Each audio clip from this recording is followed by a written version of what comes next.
ಜಾತಿ ಗಣತಿ ಭವಿಷ್ಯ ಇನ್ನೇನು ನಿರ್ಣಯ ಹಂತಕ್ಕೆ ತಲುಪ್ತಾ ಇರುವಂತದ್ದು. ಈಗಾಗಲೇ 1-to-1 ಮಾತುಕತೆಯನ್ನ ಕೂಡ ನಡೆಸೋದಕ್ಕೆ ನಿರ್ಧಾರವನ್ನ ಕೂಡ ಕೈಗೊಂಡಿದ್ದಾರೆ. ಜಾತಿ ಗಣತಿ ವರದಿ ಸಂಬಂಧ ವಿಶೇಷ ಅಧಿವೇಶನ ಕರೆಯುತ್ತಾ ರಾಜ್ಯ ಸರ್ಕಾರ ಅನ್ನುವಂತಹ ಪ್ರಶ್ನೆ. ಸಂಪುಟ ಸಭೆಯಲ್ಲಿ ಸ್ಪೆಷಲ್ ಸೆಷನ್ ಬಗ್ಗೆ ಚರ್ಚೆಗಳು ಕೂಡ ಆಗ್ತಾ ಇದೆ. 3 ದಿನಗಳ ಕಾಲ ವಿಶೇಷ ಅಧಿವೇಶನ ಕರೆಯೋ ಸಾಧ್ಯತೆಗಳು ಕೂಡ ಹೆಚ್ಚಾಗಿ ಕಂಡು ಬರ್ತಾ ಇದೆ. ಸಾರ್ವಜನಿಕ ಚರ್ಚೆಗಾಗಿ ವಿಶೇಷ ಅಧಿವೇಶನ ಕರೆಯುವಂತಹ ಸಾಧ್ಯತೆ ಇದೆ. ಜಾತಿ ಗಣತಿ ವರದಿ ಸಂಬಂಧಪಟ್ಟಂತೆ ಇದೀಗ ವಿಶೇಷ ಅಧಿವೇಶನವನ್ನ ನಡೆಸಬೇಕು ಅನ್ನುವಂತಹ ತೀರ್ಮಾನಕ್ಕೆ ಮುಂದಾಗ್ತಾ ಇದೆ ಸರ್ಕಾರ ಅನ್ನುವಂತಹ ಮಾಹಿತಿ ಗ್ಯಾರಂಟಿ ನ್ಯೂಸ್ಗೆ ಲಭ್ಯ ಆಗ್ತಾ ಇದೆ. ಸಂಪುಟ ಸಭೆಯಲ್ಲಿ ಸ್ಪೆಷಲ್ ಸೆಷನ್ ಬಗ್ಗೆ ಚರ್ಚೆಗಳಾಗ್ತಾ ಇದೆ. 3 ದಿನಗಳ ಕಾಲ ವಿಶೇಷ ಅಧಿವೇಶನ ಕರೆಯುವಂತಹ ಸಾಧ್ಯತೆಗಳು ಕೂಡ ಹೆಚ್ಚಾಗಿ ಕಂಡು ಬರ್ತಾ ಇದೆ. ಸಾರ್ವಜನಿಕ ಚರ್ಚೆಗಾಗಿ ಅಂತ ಹೇಳಿ ವಿಶೇಷವಾಗಿ ಅಧಿವೇಶನ ಕರೆಯುವಂತಹ ಸಾಧ್ಯತೆಗಳು ಕೂಡ ಇದೆ. ಅವರವರ ಅಭಿಪ್ರಾಯಗಳು ಯಾವ ರೀತಿಯಾಗಿ ಇರುತ್ತೆ ಅನ್ನೋದನ್ನ ಆಲಿಸುವಂತಹ ಸಾಧ್ಯತೆಗಳು ಕೂಡ ಇರುವಂಥದ್ದು. ಸರ್ಕಾರದ ಮುಂದೆ ಇದೀಗ ಇರುವಂತಹ ಆಪ್ಷನ್ ಸ್ಪೆಷಲ್ ಸೆಷನ್ ಬಗ್ಗೆ ಚರ್ಚೆಗಳು ಕೂಡ ಆಗ್ತಾ ಇದೆ ಅನ್ನುವಂತಹ ಮಾಹಿತಿ ಗ್ಯಾರಂಟಿ ನ್ಯೂಸ್ಗೆ ಲಭ್ಯ ಆಗ್ತಾ ಇರುವಂಥದ್ದು. 3 ದಿನಗಳ ಕಾಲ ವಿಶೇಷ ಅಧಿವೇಶನವನ್ನ ಕರಿಬೇಕು ಅನ್ನುವಂತಹ ಚಿಂತನೆಗಳು ನಡೀತಾ ಇದೆ. ಸಾರ್ವಜನಿಕ ಅಭಿಪ್ರಾಯವನ್ನ ಸಂಗ್ರಹ ಮಾಡುವಂತಹ ಸಾಧ್ಯತೆ ಇದೆ. ಸಚಿವರುಗಳ ಬಳಿ ಮಾಹಿತಿಯನ್ನ ಕೂಡ ಕಲೆ ಹಾಕ್ತಾರೆ. ಸಮುದಾಯದ ನಾಯಕರು ಕೂಡ ಒಂದ್ ಕಡೆ ಆಕ್ಷೇಪವನ್ನ ವ್ಯಕ್ತಪಡಿಸ್ತಾ ಇದ್ದಾರಲ್ಲ, ಅವರನ್ನೂ ಕೂಡ ಕರೆಸಿ ಮಾತುಕತೆ ಆಡುವಂತಹ ಸಾಧ್ಯತೆಗಳು ಕೂಡ ಇದೆ. ಸಂಪುಟ ಸಭೆಯಲ್ಲಿ ಸ್ಪೆಷಲ್ ಸೆಷನ್ ಬಗ್ಗೆ ಈಗ ಚರ್ಚೆ ಆಗ್ತಾ ಇದೆ. ವಿರೋಧಗಳ ಮಧ್ಯೆ ಯಾವ ರೀತಿಯಾದಂತಹ ತೀರ್ಮಾನವನ್ನ ಕೈಗೊಳ್ತಾರೆ ಸಿಎಂ ಸಿದ್ದರಾಮಯ್ಯನವರು ಅನ್ನುವಂತಹ ಪ್ರಶ್ನೆಗಳು ಕೂಡ ಇದೀಗ ಕಾಡ್ತಾ ಇರುವಂಥದ್ದು. ಜಾತಿ ಜನಗಣತಿಯ ಅಧ್ಯಯನಕ್ಕಾಗಿ ತಜ್ಞರ ಸಮಿತಿಯನ್ನ ಕರೀತಾರೆ ಅಂತ ಕೂಡ ಹೇಳಲಾಗ್ತಾ ಇತ್ತು. ವಿಶೇಷವಾಗಿ ತಜ್ಞರ ಸಮಿತಿ ರಚಿಸುವಂತಹ ಸಾಧ್ಯತೆ ಇದೆ ಅನ್ನುವಂತಹ ಮಾತುಗಳು ಕೂಡ ಕೇಳಸಿಗ್ತಾ ಇತ್ತು. ತಜ್ಞರ ಸಮಿತಿಯಿಂದ ಸಾಧಕ ಬಾಧಕಗಳ ವರದಿ ಪಡೆಯುವಂತಹ ಆ ರೀತಿಯಾದಂತಹ ವರದಿಯನ್ನ ಪಡಿಬೇಕು ಅನ್ನುವಂತಹ ನಿರ್ಧಾರವನ್ನ ಕೈಗೊಳ್ಳುತ್ತೆ ಅನ್ನುವಂತಹ ಮಾತುಗಳು ಕೂಡ ಕೇಳಿ ಬರ್ತಾ ಇದೆ. ವಿಶೇಷ ಸಂಪುಟದಲ್ಲಿ ಗಂಭೀರವಾಗಿ ಚರ್ಚೆ ಮಾಡಿ ಯಾವುದೇ ವರ್ಗಕ್ಕೆ ಅನ್ಯಾಯ ಆಗದ ಹಾಗೆ ಸೂಕ್ತವಾಗಿರ್ತಕ್ಕಂಥ ನಿರ್ಣಯ ತೆಗೆದುಕೊಳ್ತೀವಿ. ವಿರೋಧ ಮಾಡ್ತಾ ಇರುವಂತದ್ದು ಸರ್, ಅವ್ರಿಗೆ ತಪ್ಪು ಮಾಹಿತಿ ಇದೆ, ಆ ತಪ್ಪು ಮಾಹಿತಿಯಿಂದಾಗಿ ಹಾಗೆ ಮಾಡ್ತಾರೆ. ವಿಶೇಷ ಸಂಪುಟದಲ್ಲಿ ಗಂಭೀರವಾಗಿ ಚರ್ಚೆ ಮಾಡಿ ಯಾವುದೇ ವರ್ಗಕ್ಕೆ ಅನ್ಯಾಯ ಆಗದ ಹಾಗೆ ಸೂಕ್ತವಾಗಿರ್ತಕ್ಕಂಥ ನಿರ್ಣಯ ತೆಗೆದುಕೊಳ್ತೀವಿ. ವಿರೋಧ ಮಾಡ್ತಾ ಇರುವಂತದ್ದು ಸರ್, ಅವ್ರಿಗೆ ತಪ್ಪು ಮಾಹಿತಿ ಇದೆ, ಆ ತಪ್ಪು ಮಾಹಿತಿಯಿಂದಾಗಿ ಹಾಗೆ ಮಾಡ್ತಾರೆ. ವಿಶೇಷ ಸಂಪುಟದಲ್ಲಿ ಗಂಭೀರವಾಗಿ ಚರ್ಚೆ ಮಾಡಿ ಯಾವುದೇ ವರ್ಗಕ್ಕೆ ಅನ್ಯಾಯ ಆಗದ ಹಾಗೆ ಸೂಕ್ತವಾಗಿರ್ತಕ್ಕಂಥ ನಿರ್ಣಯ ತೆಗೆದುಕೊಳ್ತೀವಿ. ವಿರೋಧ ಮಾಡ್ತಾ ಇರುವಂತದ್ದು ಸರ್, ಅವ್ರಿಗೆ ತಪ್ಪು ಮಾಹಿತಿ ಇದೆ, ಆ ತಪ್ಪು ಮಾಹಿತಿಯಿಂದಾಗಿ ಹಾಗೆ ಬಗೆಹರುತ್ತದೆ. ಆಕ್ಷೇಪಣೆಗಳನ್ನ ಹೇಗೆ ಸರಿ ಮಾಡ್ತೀರಾ ನೋಡಿ, ಅದೆಲ್ಲ ಮಾತಾಡಿ ಚರ್ಚೆ ಮಾಡ್ತೀವಿ. ಏನೇನು ಸಮಸ್ಯೆಗಳಿದ್ದಾವೆ, ಏನೇನು ಆತಂಕಗಳಿದ್ದಾವೆ, ಏನು ಒಳ್ಳೆಯದಾಗಿದೆ, ಏನು ತಪ್ಪಾಗಿದೆ, ಏನು ಎಲ್ಲವನ್ನ ಚರ್ಚೆ ಮಾಡಿ ಯಾರು ಆತಂಕ ಪಡುವಂಥ ಎಲ್ಲ ಜಾತಿ ವರ್ಗದ ಜನರು ಎಲ್ಲರಿಗೂ ಕೂಡ ಹಿಂದುಳಿದವರು, ಅಲ್ಪಸಂಖ್ಯಾತರು, ದಲಿತರು, ಲಿಂಗಾಯತರು, ಒಕ್ಕಲಿಗೆ ಎಲ್ಲರಿಗೂ ಸಮಾಧಾನ ಆಗೋ ರೀತಿಯಲ್ಲಿ ಇವತ್ತು ಸಹ ನಿರ್ಣಯ ತೆಗೆದುಕೊಳ್ತೀವಿ. ಶಿವಗಂಗಾ ಅವರು ಹೇಳ್ತಾ ಇರುವಂತದ್ದು, ನಮ್ಮ ಸಚಿವರು 7 ಜನ ಇದ್ದಾರೆ, ನಾವು ಫೋನ್ ಮಾಡಿದ್ರೆ ಕೈಗೆ ಸಿಗ್ತಾ ಇಲ್ಲ ಅನ್ನೋದು ಮಾತಾಡ್ತಾರೆ. ಶಿವಗಂಗಾಗೆ ನಾನು ಮಾತಾಡಿದ್ದೀನಿ, ಅದನ್ನು ಏನ್ರಿ ಅವ್ರ ಜೊತೆ ಮಾತಾಡಿದ್ದೀನಿ ಏನ್ರಿ. ಅವರು ನನಗೆ ಸಿಕ್ಕೋದಲ್ಲ, ನಾನು ಅವ್ರಿಗೆ ಫೋನ್ ಮಾಡಿ ಮಾತಾಡಿದ್ದೀನಿ. ಏನು ಹೇಳಿದ್ರು ಸರ್?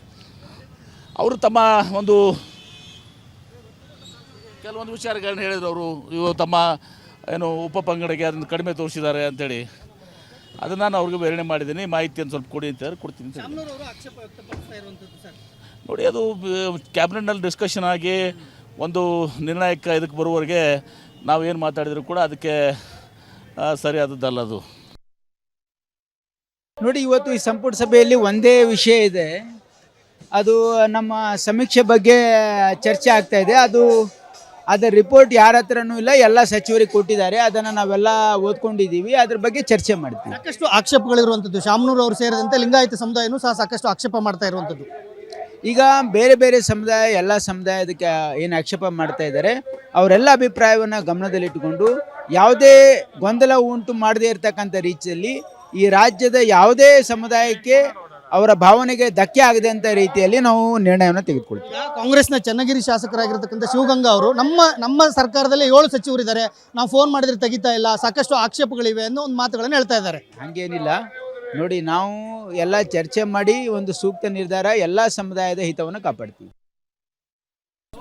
ಕಡಪ ಜಾತಿ ಗಣತಿ ಏನಾಗ್ತಾ ಇದೆ, ಯಾರು ಎಷ್ಟು ಜನಾಂಗ, ಯಾವ ಜಾತಿ, ಯಾವ ಧರ್ಮಕ್ಕೆ ಸೇರಿರೋರು ಇದ್ದಾರೆ ಅನ್ನೋದು ಮಾತ್ರ ಬರ್ತಾ ಇರೋದಲ್ವಾ. ಅದರಲ್ಲಿ ಏನು ತೊಂದರೆ ಏನಿದೆ, ಯಾರಿಗೂ ಯಾಕೆ ತೊಂದರೆ ಆಗ್ತಾ ಇದೆ? ಯಾರಾದರೂ ಬೇರೆ ಜಾತಿ ಧರ್ಮದ ಹೆಸರಲ್ಲಿ ಲೂಟಿ ಹೊಡಿತಾ ಇದ್ರೆ ಅವ್ರಿಗೆ ಮಾತ್ರ ತೊಂದರೆ ಆಗಬೇಕು, ಇಲ್ಲಾಂದ್ರೆ ಯಾಕೆ ತೊಂದರೆ ಆಗಬೇಕು? ಸರಿ ಮಾಡೋಣ, ತಪ್ಪಾಗಿದ್ರೆ ಅವ್ರು ಹೇಳಿ ಎಲ್ಲಿ ತಪ್ಪಾಗಿದೆ ಅದನ್ನ ಸರಿಪಡಿಸೋಣ ಅಂತೆ. ಎಲ್ಲ ಮನೆಗೆ ಹೋಗದೆ ಇಷ್ಟೊಂದು ದೊಡ್ಡ ಸಮೀಕ್ಷೆನ ಕೊಡ್ಲಿಕ್ಕೆ ಸಾಧ್ಯನಾ? ಇವೆಲ್ಲ ನೋಡಿ, ಏನಾದರೂ ಹೇಳಲೇಬೇಕು ಅಂತ ಹೇಳುವಂಥದ್ದು BJP ಸರ್ಕಾರ. ನಾವೇನೇ ಮಾಡಿದ್ರು ಸುಳ್ಳನ್ನು ಹೇಳುವಂಥದ್ದು. ನಾವು ಕಾಂಗ್ರೆಸ್ಸಲ್ಲಿರೋರು ಅವರ ಜಾತಿ ಧರ್ಮದ ಬಗ್ಗೆ ಮಾತಾಡ್ತಾ ಇರ್ಬೋದು. ಅವರಿಗೆ ಏನಾದರೂ ಆ ಥರ ಅನಿಸಿದ್ರೆ ಸರ್ಕಾರದಲ್ಲಿದ್ದಾರೆ, ಮತ್ತೊಂದು ಸರಿ ಮಾಡಿಸ್ಬಿಡ್ಲಿ, ಆಯ್ತಲ್ಲ.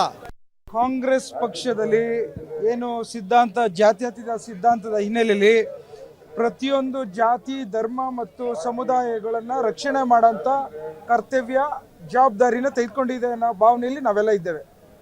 ನಾನೊಬ್ಬ ಕಾಂಗ್ರೆಸ್ ಪಕ್ಷದ ಶಿಸ್ತಿನ ಸಿಪಾಯಿಯಾಗಿ ಎಲ್ಲ ಧರ್ಮದವ್ರನ್ನ ಎಲ್ಲ ಜಾತಿಯವ್ರನ್ನ ರಕ್ಷಣೆ ಮಾಡೋಂಥ ಚಿಂತನೆಯಲ್ಲಿ ನಾನು ಸಹ ಇದ್ದೇನೆ. ಅದ್ರ ಜೊತೆಗೆ ಇವತ್ತು ನಮ್ಮ ಸಮುದಾಯದವರಾದಂಥ ಒಕ್ಕಲಿಗರ ಸಮುದಾಯದವರ ಕೆಲವು ಆತಂಕಗಳನ್ನು ವ್ಯಕ್ತಪಡಿಸಿದ್ದಾರೆ ನಮ್ಮ ಮುಂದೆ. ಅದನ್ನು ನಾವು ಮೊನ್ನೆ ನಮ್ಮ ಉಪಮುಖ್ಯಮಂತ್ರಿಗಳಾದಂಥ DK ಶಿವಕುಮಾರ್ ಸಾಹೇಬರು ಸಭೆ ಕರೆದಿದ್ರು. ನಮ್ಮ ವಿಚಾರಗಳನ್ನು, ಕುಂದುಕೊರತೆಗಳನ್ನು ಅವ್ರ ಮುಂದೆ ನಮ್ಮ ಭಾವನೆಗಳನ್ನು ವ್ಯಕ್ತಪಡಿಸಿದ್ದೇವೆ. ಅದನ್ನೆಲ್ಲ ಸರಿಪಡಿಸ್ತೇವೆ ಅಂತೇಳಿ ನಮ್ಮ ಉಪಮುಖ್ಯಮಂತ್ರಿಗಳು ಸಾಹೇಬರು ಭರವಸೆ ಕೊಟ್ಟಿದ್ದಾರೆ. ಹಾಗಾಗಿ ಯಾರೂ ಹೆದರುವಂಥ ಅವಶ್ಯಕತೆ ಇಲ್ಲ. ಇದನ್ನು ಮುಂದಿನ ದಿನಗಳಲ್ಲಿ ಏನಾರ ಕುಂದುಕೊರತೆಗಳಿದ್ರೆ ಅದನ್ನೆಲ್ಲ ಸರಿಪಡಿಸ್ತಾರೆ ಅನ್ನೋ ಒಂದು ವಿಶ್ವಾಸ ನನ್ನಲ್ಲಿದೆ. ಹೌದು, ಇವಾಗ ಕೆಲವು ವೈಜ್ಞಾನಿಕವಾಗಿ ಸರ್ವೆ ಆಗಿಲ್ಲ, ಸಮೀಕ್ಷೆ ಆಗಿಲ್ಲ ಅನ್ನೋದು ಒಂದು. ಫಸ್ಟ್ನೇದಾಗಿ ಇದು ಸೆನ್ಸಸ್ ಅಲ್ಲ, ಇದು ಆರ್ಥಿಕ ಮತ್ತು ಸೋಷಿಯಲ್ ಸಮೀಕ್ಷೆ ಅಂತಲೇ ಹೇಳ್ಬೋದು.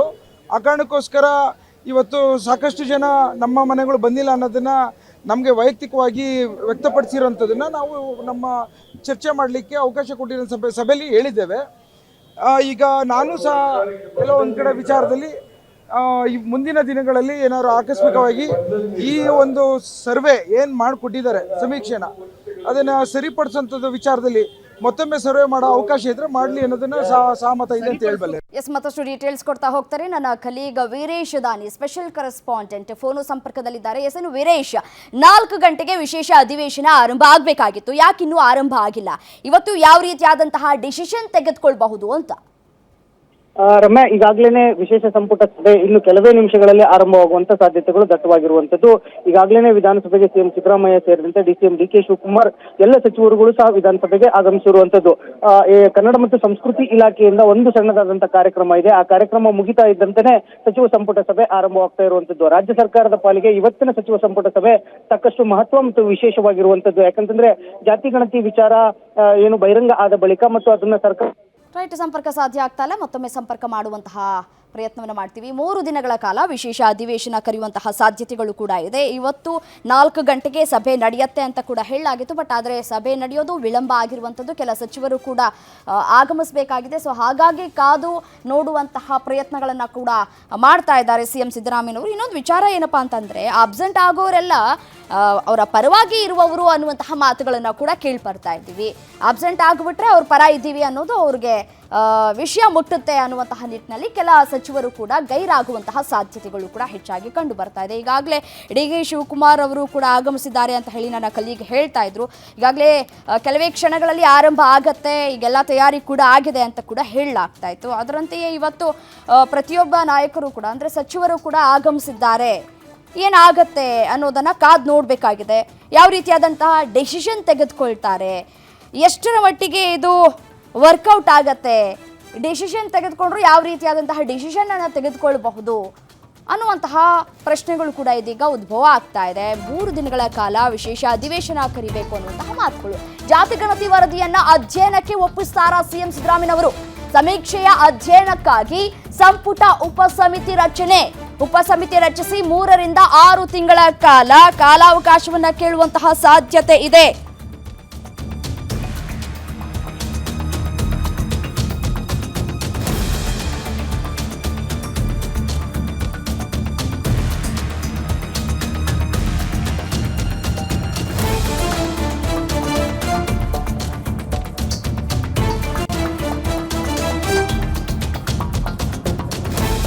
ಜಾತಿ ಗಣತಿಯ ಜಿಲ್ಲೆಯ ಸಾಧಕ ಬಾಧಕಗಳ ವರದಿಯನ್ನ ಪಡೆಯೋದಕ್ಕೆ ಮುಂದಾಗ್ತಾ ಇದ್ದಾರೆ. ಅಧ್ಯಯನಕ್ಕಾಗಿ ಅಧಿಕಾರಿಗಳು ಇಲ್ಲವೇ ತಜ್ಞರ ಸಮಿತಿಯನ್ನ ರಚಿಸಬೇಕು ಅನ್ನುವಂತಹ ಸಾಧ್ಯತೆಗಳು ಕೂಡ ಹೆಚ್ಚಾಗಿ ಕಂಡು ಬರ್ತಾ ಇದೆ.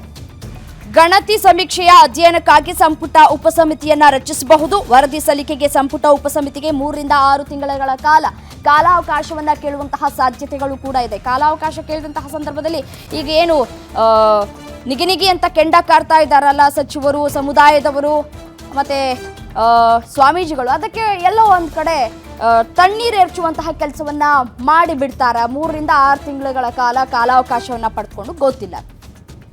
ಡೀಟೇಲ್ಸ್ ಕೊಡ್ತಾರೆ ಕಲೀಗ್ ವೀರೇಶ್, ಫೋನು ಸಂಪರ್ಕದಲ್ಲಿದ್ದಾರೆ, ಸ್ಪೆಷಲ್ ಕರೆಸ್ಪಾಂಡೆಂಟ್. ಎಸ್.ಎನ್. ವೀರೇಶ್, ನೀವು ಹೇಳ್ತಾ ಇದ್ರಿ 4 ಗಂಟೆಗೆ ಆರಂಭ ಆಗಬೇಕಾಗಿದ್ದಂತಹ ಈ ಒಂದು ಕ್ಯಾಬಿನೆಟ್ ಮೀಟಿಂಗ್ ಇನ್ನೇನು ಕೆಲವೇ ಕ್ಷಣಗಳಲ್ಲಿ ಆರಂಭ ಆಗತ್ತೆ ಅಂತ ಹೇಳಿ. ಯಾವೆಲ್ಲ ನಾಯಕರು ಈಗಾಗಲೇ ಆಗಮಿಸಿದ್ದಾರೆ, ಏನಾಗ್ತಾ ಇದೆ ಪ್ರೆಸೆಂಟ್ಲಿ ಅಂತ ಡೀಟೇಲ್ಸ್ ಕೊಡ್ತಾ ಹೋಗೋದಾದ್ರೆ?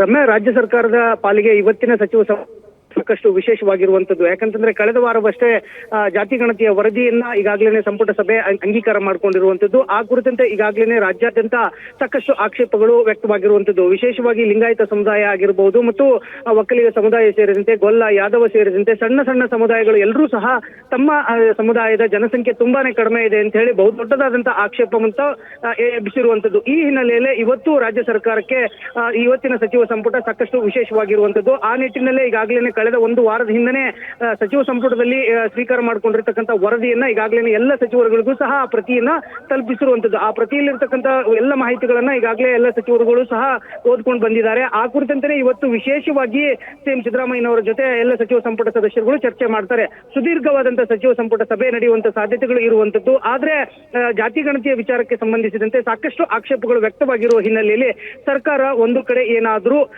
ಅಧಿಕಾರಿಗಳ ತಂಡವನ್ನ ರಚನೆ ಮಾಡಿ ಅಧ್ಯಯನ ಮಾಡ್ಲಿಕ್ಕೆ ಅವಕಾಶವನ್ನ ಮಾಡಿಕೊಡುತ್ತಾ ಅನ್ನೋದು ಒಂದು. ಇನ್ನೊಂದು ಕಡೆ ಸಚಿವ ಸಂಪುಟದಲ್ಲಿ ಇನ್ನೊಂದು ವಿಶೇಷ ಕ್ಯಾಬಿನೆಟ್ ಸಬ್ ಕಮಿಟಿಯನ್ನ ನೇಮಕವನ್ನ ಮಾಡಿ ಅಂಕಿ ಸಂಖ್ಯೆಗಳ ವಿಚಾರದಲ್ಲಿ ಆಗಿರತಕ್ಕಂಥ ಲೋಪಗಳನ್ನ ಸರಿಪಡಿಸಲಿಕ್ಕೆ ಏನೆಲ್ಲ ಕ್ರಮಗಳನ್ನ ಕೈಗೊಳ್ಳಬೇಕು ಆ ನಿಟ್ಟಿನಲ್ಲೂ ಸಹ ಒಂದು ಚರ್ಚೆ ಆಗುವಂತ ಸಾಧ್ಯತೆ ಇರುವಂತದ್ದು. ಇದರ ಜೊತೆಗೇನೆ ಏನಂತಂದ್ರೆ ಈ ಜಾತಿ ಗಣತಿಯ ಅಂಗೀಕಾರ ಆಗ್ಬೇಕನ್ನೋದಾದ್ರೆ ಸಚಿವ ಸಂಪುಟ ಸಭೆ ಈಗಾಗಲೇ ಹೇಳ್ತಾ ಇರುವಂತದ್ದು ಏನಂತಂದ್ರೆ ನಾವು ವಿಶೇಷವಾದಂತಹ ಅಧಿವೇಶನವನ್ನ ಕರಿತೀವಿ, ಅಧಿವೇಶನದಲ್ಲೇ ಇದನ್ನ ಸಮಗ್ರವಾದಂತಹ ಚರ್ಚೆಯನ್ನ ಮಾಡ್ತೀವಿ, ಎಲ್ಲ ಶಾಸಕರುಗಳು ಸಹ ಈ ಅಧಿವೇಶನದಲ್ಲಿ ಭಾಗಿಯಾಗಿ ಈ ವಿಚಾರಕ್ಕೆ ಕುರಿತಂತೆ ಸಮಗ್ರವಾದಂತಹ ಚರ್ಚೆ ಆಗ್ಲಿ ಅನ್ನೋದು ಸರ್ಕಾರದ ನಿಲುವಾಗಿರುವ ಹಿನ್ನೆಲೆಯಲ್ಲಿ ಇವತ್ತಿನ ಕ್ಯಾಬಿನೆಟ್ ಏನು ನಿರ್ಧಾರವನ್ನು ಕೈಗೊಳ್ಳುತ್ತೆ ಅನ್ನೋದು ಸಾಕಷ್ಟು ವಿಶೇಷ ಮತ್ತು ಮಹತ್ವವಾಗಿರುವಂತದ್ದು. ರಮ್ಯಾ, ರೈಟ್, ಥ್ಯಾಂಕ್ ಯು ತಮ್ಮೆಲ್ಲ ಮಾಹಿತಿಗಾಗಿ.